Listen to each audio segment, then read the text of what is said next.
Hey guys, Movie Junkie for Life here again, and this is going to be my review of A Cure for Wellness. And this is directed by Gore Verbinski and stars Dane DeHaan, Jason Isaacs, and Mia Goth. So the story here is there's this young ad exec or executive, I can't remember what exactly the agency does, and he needs to go and retrieve his boss from this castle place that he's staying in. What is like almost like a spa retreat type thing. And when he gets there, he ends up having an accident, and he becomes a patient, and a bunch of trippy shit happens. And okay, let's get into it. A Cure for Wellness, one thing I want to give them points for is originality. This is a movie that tries to be something very different from everything else that we've been seeing lately. And I give them points for that because there's not a lot of originality in Hollywood of late. We're getting a lot of sequels, a lot of remakes, a lot of the same thing. And every now and again, it's refreshing to see something different. A Cure for Wellness is definitely something different in the sense that it's very arresting. It's one of those movies that the visuals will have you so wrapped up that you kind of forget that the story is nonsense and it's mediocre and it's predictable. Um, the actors do wonderful work here. Dane DeHaan is amazing in this role, and Dane DeHaan is one of those young actors who really does do his best in every movie he's in. Even in that crappy Spider-Man movie where he looked like he was covered in snot as so-called Green Goblin, he really was doing his best with what he was given.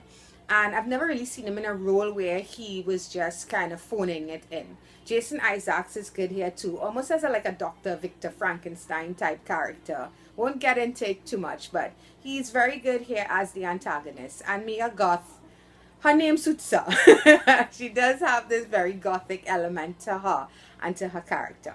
Now, like I said, the visuals here is pretty much what keeps you going in this really, really long run time of a movie. We'll get into that. And there's a lot to a lot of the colors, everything. It's very like Bioshock, like the video game Bioshock, that kind of steampunk look to it and to the coloring. And I like that. I like that a lot.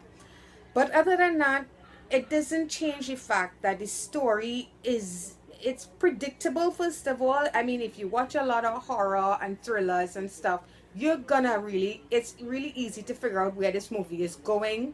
At no time does it surprise you.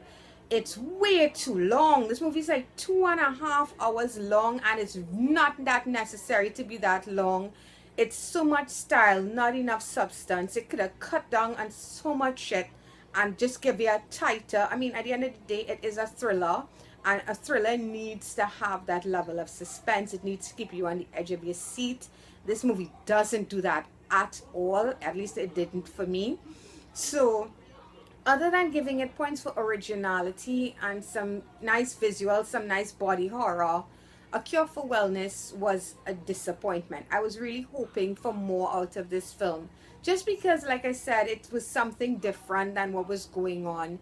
And I'm always rooting for thrillers and horrors to be top notch. Last year, I think we had an excellent year for horror. I'm a huge fan of that genre, so I never want to see it fail.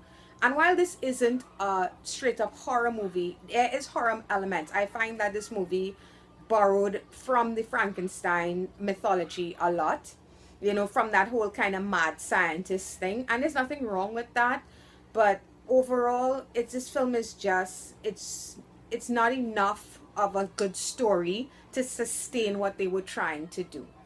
So I'm going to give A Cure for Wellness a 6 out of 10. It's just slightly above average because of the visuals.